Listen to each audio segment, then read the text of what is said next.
Is Trump a fascist? Will he end democracy in the United States? Will he impose an American dictatorship? Is the whole country gonna crumble apart into a new dark age? With the inauguration on January 20th, these are major questions whose answers are very important to this country and the entire planet, even if you think the answers are pretty obvious. Now, I'm going to try to be as neutral, honest, and factual as I can be. I'm going to shed all my personal biases and look at historical sources, which I will link and cite below. We're going to answer a bunch of questions, but primarily we're going to try to see whether or not we can diagnose the President of the United States with fascism. This is what, why, how, and that's what the video is about. If you like this sort of thing, don't forget to subscribe. Oh, also, YouTube might demonetize this video for the subject matter, so why not support me on patreon.com/whatwhyhow so I can keep making these videos. Okay, the number one most stereotypical source people online turn to when defining fascism is Fascism by Umberto Eco, an Italian Renaissance man who didn't actually live in the Renaissance but instead grew up in Mussolini's Italy. In case you didn't know, Mussolini ruled Italy as a dictator and the head of the Partito Nazionale Fascista. Since Mussolini was first, all other similar movements get thrown in the same bucket of fascism. So we'd expect any true fascist movement to at least be vaguely similar to Mussolini's. We'll talk more about that later on. But why do people always turn to Umberto Eco? To be honest, I don't have any idea. His essay about fascism just is not very good. In his defense, there are a lot of worse definitions of fascism out there. I think understanding fascism is kind of like that IQ bell curve meme. The generic understanding of fascism is authoritarian, warmongering nationalism. That's pretty good. But then as you read a little bit more, maybe watch a couple YouTube videos, you get takes from cerebrally challenged individuals who apparently think Adolf Hitler was a communist. That's not true. But then you read more and more, and maybe listen to slightly more informed takes, like Tick History. He brings in the ancient philosophical roots of fascism, tracing back to Plato and Aristotle, then to Hegel, to make the argument that fascism was socialism, or extreme trade syndicalism, or something like that. Now, this question is pretty important for this video because Donald Trump is obviously not a socialist. MAGA communism is a hoax. But fascists did call themselves socialist. Like Marx, fascist thinkers were inspired by the German philosopher Hegel. Mussolini was a member of a socialist party and a syndicalist in the 1910s. But if you actually look at what Italy and Germany said and did, fascism was completely different from anything we actually call socialist today. This is because the word socialist didn't have any clear meaning a century ago, and even today it's kind of confusing. The word sprung out of the political chaos of the mid-1800s and was wrestled back and forth by a bunch of different groups. Most socialists today don't care about nations, but instead classes and material conditions. That's the whole idea of the dictatorship of the proletariat, which is the idea behind countries like the Soviet Union, which were socialist. But if you look at the 1921 program of the National Fascist Party, which, believe it or not, is an authoritative source on what fascism actually is, it reads, "In the economic field, fascism supports the creation of professional guilds, but only one thing is crucial, that they be deeply informed by the tenet that the nation stands above all social classes." Later in The Doctrine of Fascism, written by Mussolini and his chief philosopher Giovanni Gentile, they say, "Fascism is the complete opposite of that doctrine, the base of so-called scientific and Marxian socialism, the materialist conception of history, according to which the history of human civilization can be explained simply through the conflict of interests among the various social groups and by change and development in the means and instruments of production.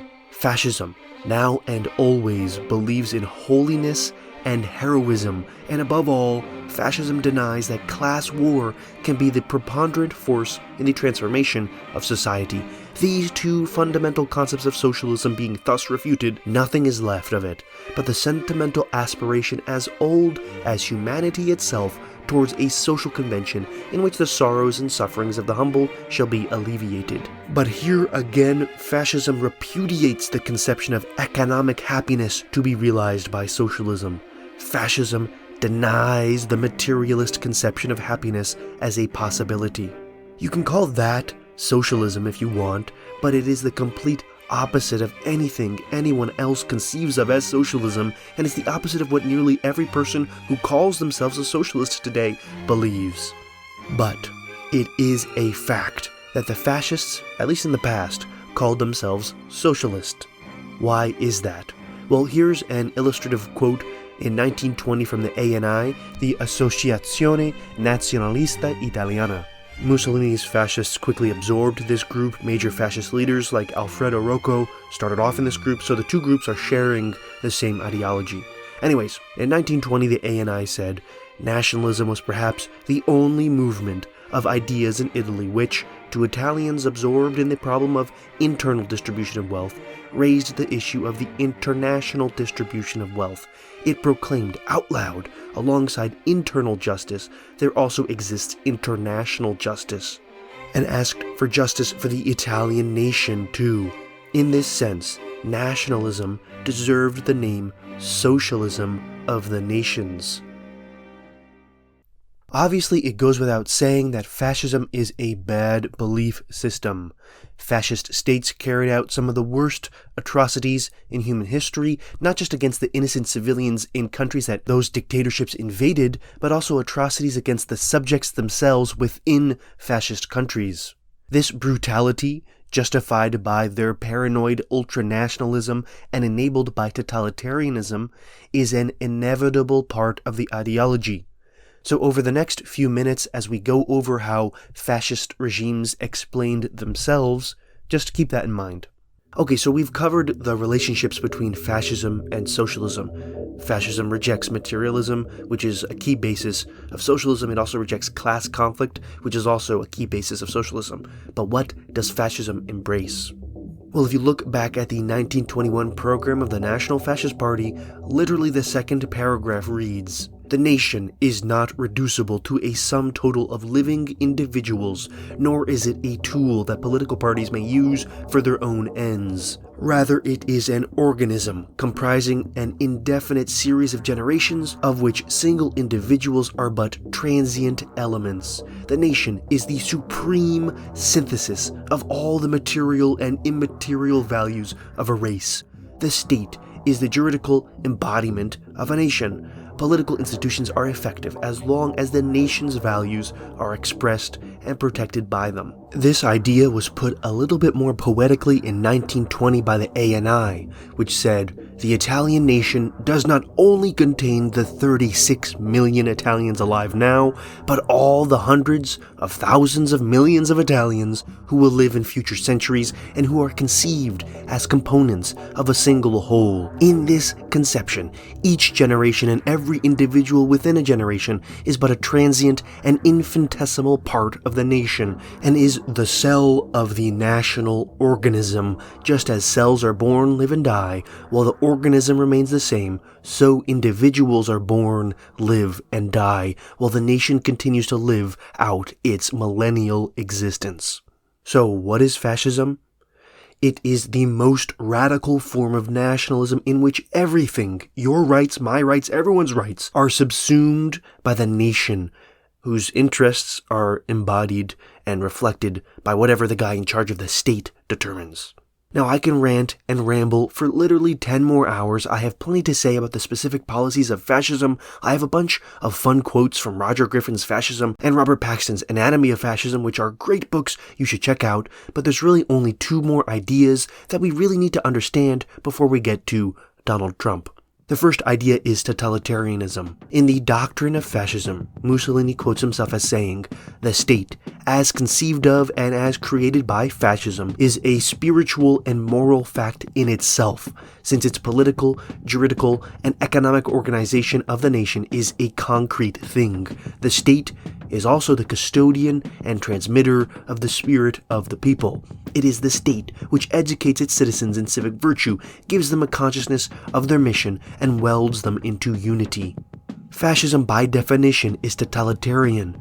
Everything to the state and nothing outside of it.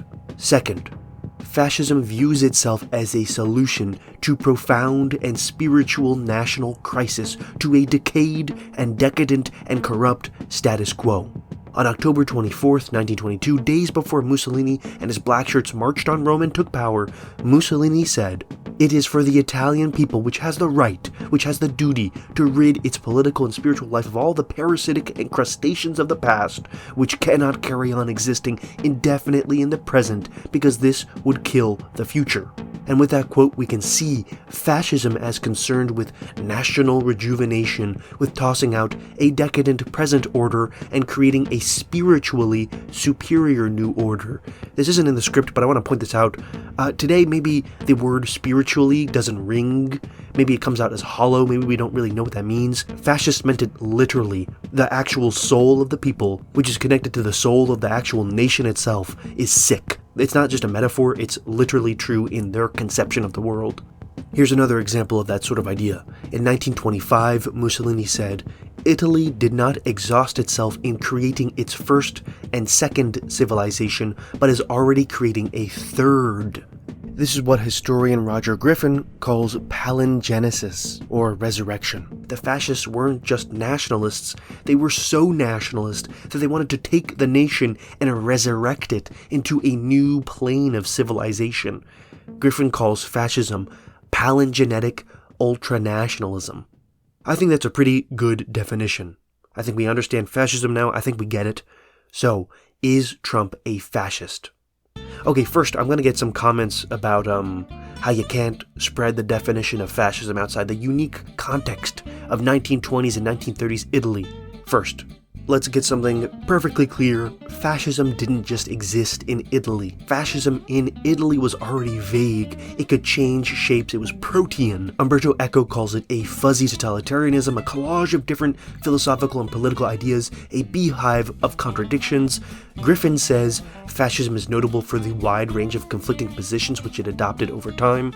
In his book Italian Fascism, Philip Morgan says fascism was a catch-all movement whose unifying myth was the nation and the national interest. It offered not one coherent vision of the future and a strategy of how to use power to realize such a vision, but several blueprints and strategies of varying degrees of coherence.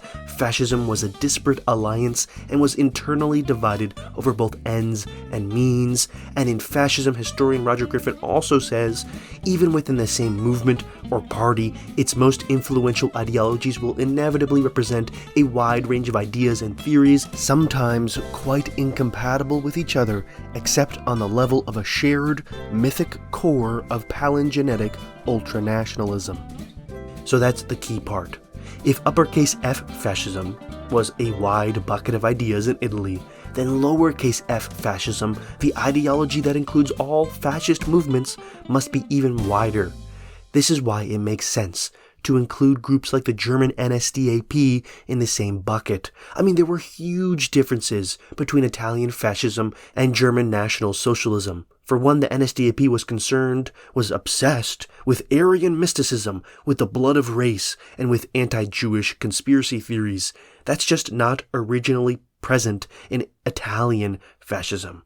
But they both have the same core that Griffin identifies: palingenetic ultranationalism, everything to the state, which is the embodiment of the nation, which will be rejuvenated into a third, new civilization better than the other ones, and to a new utopian future. That's the idea. Okay, after however long that took to get all of that out of the way so we know what fascism is, we finally get to the main question of the video. Is Trump a fascist? I think it's pretty obvious the answer is no. Donald Trump is not a fascist. Nothing he has ever said or ever done has suggested he is a totalitarian. You can call him an authoritarian, a illiberal, anti-norm populist, but can you truthfully ever imagine Donald Trump saying something like, "The state is also the custodian and transmitter of the spirit of the people. It's the state which educates its citizens in civic virtue, gives them a consciousness of their mission, and welds them into unity"? No, obviously not. Donald Trump doesn't believe that. Now, okay, Trump is a couple things. He's a nationalist. That's 100% true. Besides the fact that he's called himself that, his policies are 100% nationalist, ranging from his pro-tariff trade policy to his immigration policy to that weird 1776 report about U.S. history his government released. I don't think it's controversial at all to call Trump a nationalist, and I'd be surprised if anyone disagreed with that. If you do, comment below. But is Trump an ultra-nationalist? Does he believe each individual is a cell in the great, timeless national body, the national organ? I don't think so. Even the whole rambling about taking the Panama Canal, Greenland, and Canada is juvenile LARPing from an undisciplined, irrational person. Okay, so Trump does seem more serious about Greenland and Panama than Canada. This is never going to actually happen though, because even in his phone calls with Denmark, Trump didn't threaten military force, just tariffs. Let's say Trump does impose tariffs. These countries won't budge on actual territory, and then Trump will get distracted by something else or be forced by conditions around him to settle for a compromise, like has happened with every single radical proposal he has ever made. Even in his inaugural speech, he subtly outlined a clear path for how this compromise will play out in the case of Panama. Let's see if you hear it. Than ever spent on a project before and lost 38,000 lives in the building of the Panama Canal. We have been treated very badly from this foolish gift that should have never been made, and Panama's promise to us has been broken. The purpose of our deal and the spirit of our treaty has been totally violated. American ships are being severely overcharged and not treated fairly in any way, shape, or form, and that includes the United States Navy. And above all, China is operating the Panama Canal, and we didn't give it to China, we gave it to Panama, and we're taking it back. So he wants cheaper shipping. Now the counter-argument to this is, just because Trump won't succeed in conquering Greenland does not mean he isn't a fascist. And that's completely true. But the fact is, wanting to conquer new land is necessary, but not sufficient for someone to be a fascist. Teddy Roosevelt was a nationalist and a populist like Trump who expanded the American empire, but if you seriously call Teddy Roosevelt a fascist, you'd be insane. Now you can say the rhetoric is stupid, which I agree with. You can say if he invaded Canada or Greenland, it would be apocalyptically horrible for the planet by opening the gates again to an era of bloodshed and brother against brother war, which I agree with. But it's not the final proof that Trump is a fascist. Is Trump's ideology, whatever it is, palingenetic? Does he want a rebirth, a resurrection of America? Kind of. Make America Great Again isn't about creating a third American civilization, though. It isn't about starting from scratch, throwing out America's entire political order, and starting a single-party dictatorship led by armed thugs to rejuvenate the infinite and timeless racial American soul. It's just conservative, nationalist populism. Ideologically, Trump's brain is synchronized with many features of fascism, but not to the degree necessary to call Trump a fascist. True American fascism is leagues beyond Trump. We've had fascist movements in this country before. In the 1930s, we had groups like William Dudley Pelley's Militia of Silver Shirts, which combined literal Atlantean mysticism, rabid racism, and American ultranationalism. If Pelley was president, you could be sure that he wouldn't thank black people for voting for him because he thought they literally had different souls than white people. The Silver Shirts were pretty small, but out in the Midwest, a KKK splinter group called the Black Legion planned to carry out massive attacks and killed maybe 50 or so people before being broken apart. The German-American Bund, meanwhile, was a transplanted Nazi party that held an infamous rally in Madison Square Garden. And the most influential of all these 1930s fascists was Charles Coughlin, a priest who preached anti-Semitism and fascism to his millions of listeners. Coughlin's fans forged the Christian Front, which seized weapons and plotted acts of terror before being stamped out by the FBI. Now, of course, all these groups, they weren't really that big. They didn't threaten to take over the country. FDR was too popular, and his solutions to the Great Depression sapped all the strength that would have otherwise gone to radical groups. Now, I originally planned to talk much more about American fascism in the 1930s. Let me know if you want me to make a longer video about that specifically, but for now I think they proved my point. Fascism can and did exist in America, and it does today, but it is beyond Trump. He definitely appeals to them to some degree, he definitely believes in some of the things they do, but he is not radical enough to be a fascist.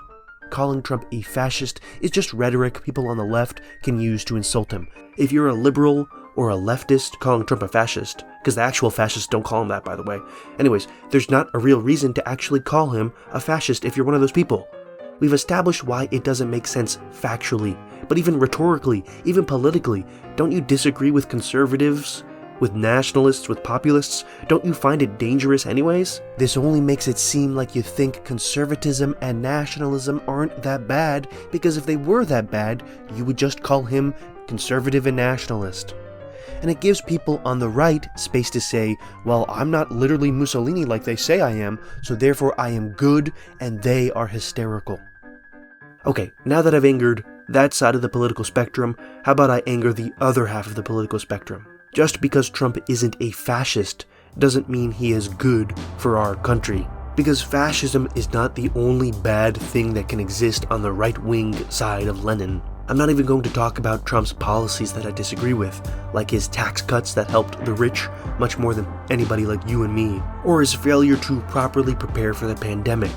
I'm talking about how Trump's greed and egomania are chipping away at our Constitution, at our republic, at our democracy. It is an absolute fact that Donald Trump attempted to throw out the results of the last election.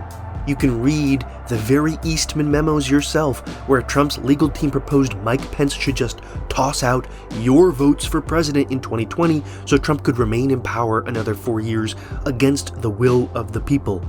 Meanwhile, his mania, his narcissism, encouraged indirectly and directly an attack on our democracy on January 6, 2021. You can read about the Proud Boys' plan on January 6. It's called 1776 Returns. They wanted to take control of key government buildings in DC, the first step to any revolution. Now, all of this could have been a million times worse. Trump failed to stay in office, obviously. Even if Mike Pence agreed to his weird freak scheme, the vice president has never had the power to just throw out an election.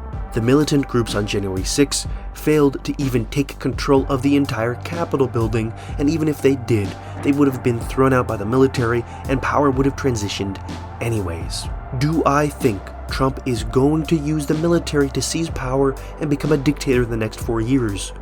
No, the military would not support him. It didn't support him on January 6th, for example, and he's too old. He's not going to stay in after 4 years. All these strange blue anon conspiracy theories just are not true. But we are just getting started. Trump is old, he's done, but the torch of his movement will be carried by future politicians who might have larger, crueler, and cleverer intellects. It just needs to radicalize. With a country in a new period of political instability and violence, I think that is a serious possibility. The rest of our lives are going to be very interesting. On that cheery note, thanks for listening to me ramble about history and politics. If you like this sort of thing, don't forget to subscribe. And if you'd like to support me so I can keep making these videos even if they're demonetized, check me out on patreon.com/whatwhyhow for previews of future content. Thanks to those who already support me, user SEQ, Marklin, Sheba, Caliber, Lehan, Goblin, Lily, 7-Zip, Lars, Vanta Crimea, Jared, Omega, Quincy, Dionisio, Benjamin, Basit, Mimo, Samab, Greher, Channel 101, Freddy, Party, Help Africa, Gentle, Trudeau, Kenshi, Sammy, Nephron, Abac, Jude, Jackson, Joao, Sawyer, Landon, Something Original, Mountain Viewer, Jeffrey, Stonewall, Jay, Charles, Homer, and Robert. Thank you, and adios.